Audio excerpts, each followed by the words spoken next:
Welcome to the Change Your Life podcast. My name is Dwight Gillespie. I'm your host.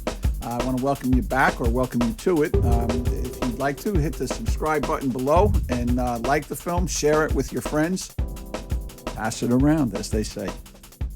This week, we're going to be talking about the difference between grief and self-pity. And it's an interesting topic because I think it's one that's really important.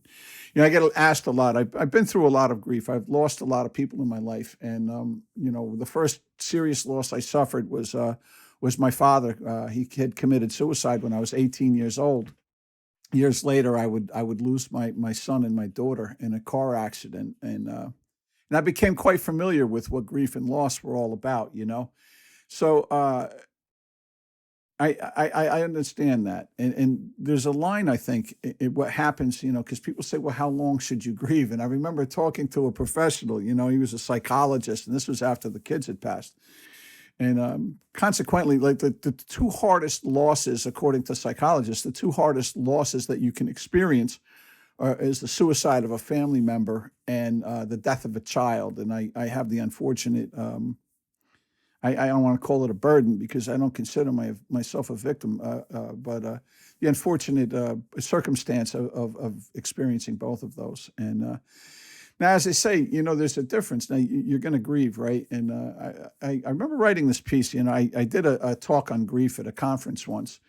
And in order to do it, and it was the first time I had ever really spoken on the subject, and it was like a 45-minute talk that I was expected to do. So obviously you want to do some research, you want to find out about it, And I said, well, when does grief become self-pity? And that was one of the things I looked at. And I think it became self-pity for me, and I'll get back to the conference, but I think it becomes self-pity for me when I start saying, why did this happen to me? Like, and I personalized it that way. And it took a long time to realize it didn't happen to me, that I'm still here, right? And I say, I asked the psychologist, I said, well, how long is this going to be? How long am I going to feel like this? He said, well, the average length of time to get back to like leading a very normal life again after losing children is about 4 years. And this is like 6 years in, And so I'm saying, I have to start to re-examine this. And I have, an additional burden with losing the kids was I had relapsed on drugs as well. And I became just mired in this heroin addiction. It was pills and heroin, and it was a really bad scene. But I remember sitting there and thinking, again, like, why did this happen to me? Why does God hate me and all that other good stuff, And I remember sitting, I was a technician. I had local 1109. I've mentioned them before, CWA 1109 in Brooklyn. And we had what were called gang rooms. And I remember sitting there in the morning, and there was this kid, and I always I call him jerk off because that's really the only way I can express it. And he used to beat his wife and kids around up until she finally filed charges that she didn't drop. And then all of a sudden he found Jesus, and everything was going to be gravy, And he became a professional on all things God related. He became this big God guru. And he's sitting there, and it's just the two of us, 6:30 in the morning, and I'm like 12 Percocets into my day already, and I'm pretty whacked. And I see him just champing at the bit. Actually, it's not chomping, but anyway. And he wants to tell me, he's going to tell me. And I looked at him, and I'm like, well, what is it, jerk off? Like, what are you going to tell me? Why God murdered my children? Why, And he said, God is a vengeful God. He says, and he took your children because you did something wrong, and he's mad at you. And I remember laughing at him, and I wasn't laughing at him. I was laughing at myself because I agreed with this. Like, this is something was my thinking. Like, I'm a God. Why are you so pissed at me? I had this thing tattooed. I don't know if you see it, faith going down my arm, right? I had that tattooed on my arm at this time because I was like, God, why are you messing with me? I have faith and I believe, all this is, oh my God, poor me, right? Pour me another. And, I in that moment, it became so absurd, right? And I realized that I was no longer grieving. I was drowning in self-pity.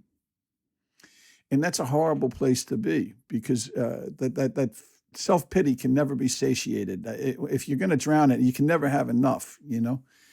Um, I knew that I didn't want to get better because I wasn't taking any of the suggestions from people who had my best interest at heart and were giving me recommendations on how to come out of this, like the deep, deep depression that I was in.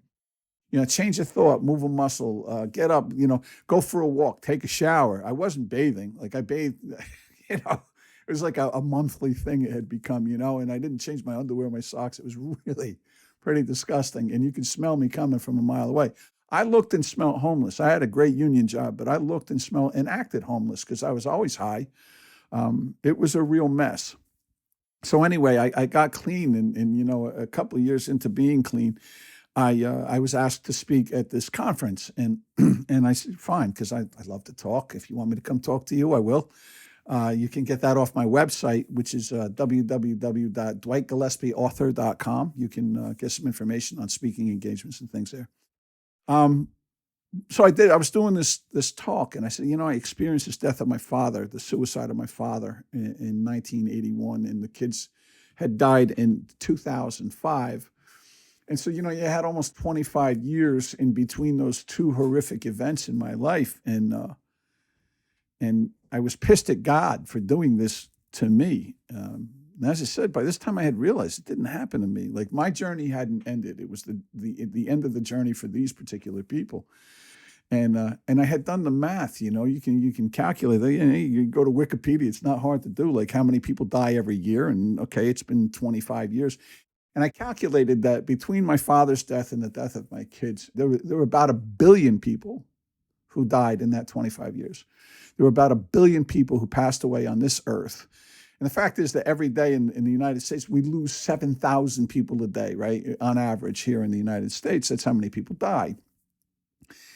And I sat here being pissed at God because I knew 3 of these people. I say 2 because my daughter wasn't born yet. We lost her. My wife was carrying her when we got into the accident. My son had died that night, and 6 weeks later, she lost the baby. But so these 3 deaths impacted me, and in between them, the 25 years of these occurring, 1 billion people had passed away, and I'm pissed at God because I knew 3 people. Like better odds of hitting the pick 4 in New York, than losing people like that. So I had to decide to do something, and it was time to say enough of the self pity. Like self pity is horrible because one of the things about self pity is I'm a victim. I'm a victim of this. I am a victim, and that's what self pity tells me anyway. Is it's a victim status, and as long as I have that, I can't improve anything. And I would talk to people about how horrible my life was, right? And like I would have traded lives with anybody, sight unseen, walking down the street. Like it didn't matter. My life was so bad. There was nobody else in the world who ever lost their kids, who had a parent commit suicide, who was addicted to heroin, who was involved in a loveless marriage, which I was at that point. Who would figure, right, that having a horrible heroin addiction and the death of the kids and everything would put a strain on a marriage. But nobody else knew about this experience. Nobody else could possibly contend with my pain and my sorrow and my agony. And that isn't to belittle people's pain, sorrow, and agony, but that's to put it in perspective. Um, this wasn't working for me. And if I wanted to get better, one of the first things I had to do was accept accountability for it and say, this isn't my journey. My journey hasn't ended. And if I want to make something of this, right? I read a great book, and I talk about this book a lot, and it's Viktor Frankl's Man's Search for Meaning. And I've read it many times since. And the idea that even though these horrible things can happen in your life, right? These horrible circumstances come up, that you can turn them into learning experiences. Through all the pain, there is growth. And I know that sounds corny and a little trite, but it isn't. It really is important. It was important for me to see what happened through this, to know that not only did I come through this, but that I can actually lead others through the same process.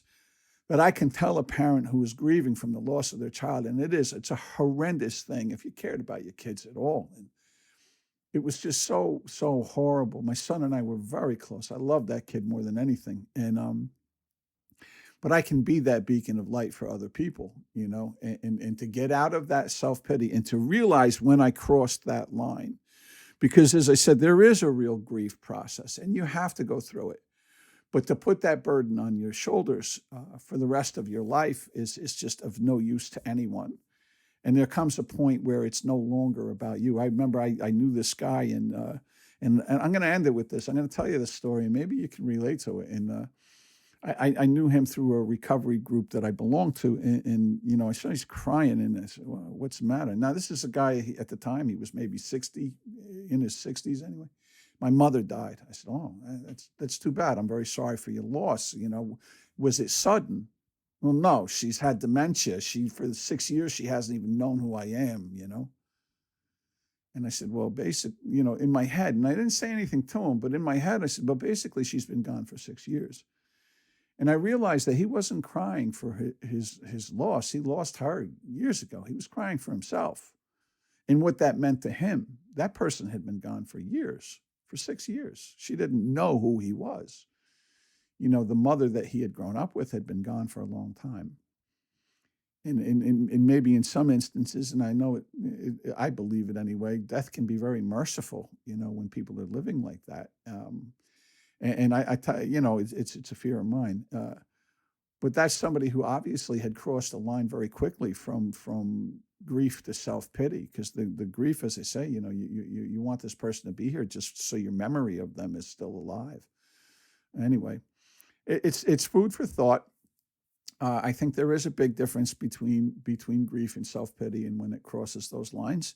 And hopefully, you find that for yourself. If you are having a difficult time, I always recommend that if you're suffering from depression or anything like that you seek professional help. I am not a professional.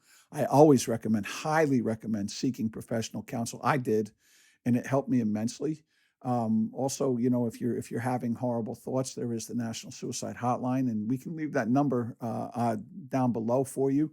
If you are having those thoughts, God forbid, you can get a hold of people that will help you. Anyway, until next time. I know we didn't end on a very high note, but it is what it is, and that's the podcast for today. Thank you for listening. My name is Dwight Gillespie. My book is called Price Tags. It'll be out April 28th. You can order it off of Amazon.com or BarnesandNoble.com. I thank you for your patronage. Have a wonderful day. Bye now.